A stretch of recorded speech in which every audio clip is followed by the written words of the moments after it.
brightly colored pencils, still long and flat-tipped, slim, crisp-edged folders, smooth rubber-scented pink erasers, a 64-count box of crayons. The supply list called for a 24-count box, but Mom knew that this just would not do. And 4 spiral-bound notebooks, each a different color. School had always been a mixture of pleasure and pain for Calli. She loved the smell of school, the dusty smell of old books and chalk. She loved the crunch of fall leaves beneath her new shoes as she walked to the bus stop.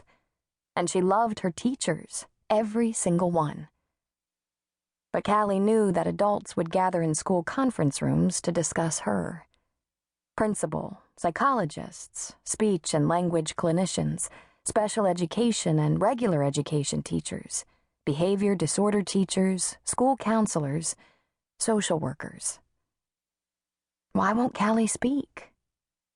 Calli knew there were many phrases used to try to describe her. Mentally challenged, autistic, on the spectrum, oppositional defiant, a selective mute. She was, in fact, quite bright. She could read and understand books several grade levels above her own.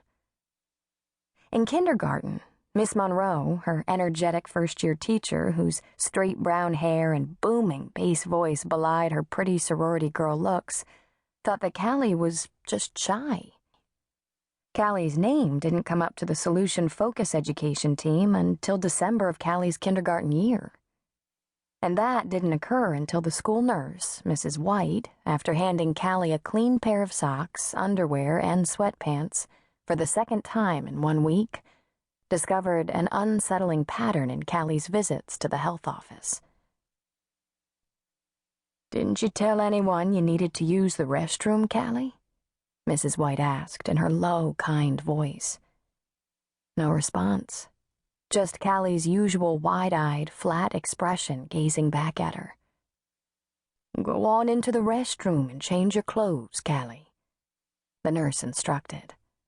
"Make sure to wash yourself the best that you can." Flipping through her meticulous log documenting the date and time of each child's visit to the health office, the ailment noted in her small, tight script: sore throats, belly aches, scratches, bee stings. Calli's name was notated 9 times since August 29, the first day of school. Next to each entry, the initials UA for urinary accident. Mrs. White turned to Miss Monroe, who escorted Calli to the office. "Michelle, this is Calli's 9th bathroom accident this school year."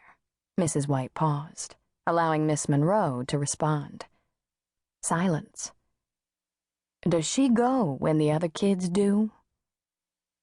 "I don't know," Miss Monroe replied, her voice tumbling under the bathroom door to where Calli was stepping out of her soiled clothing. "I'm not sure.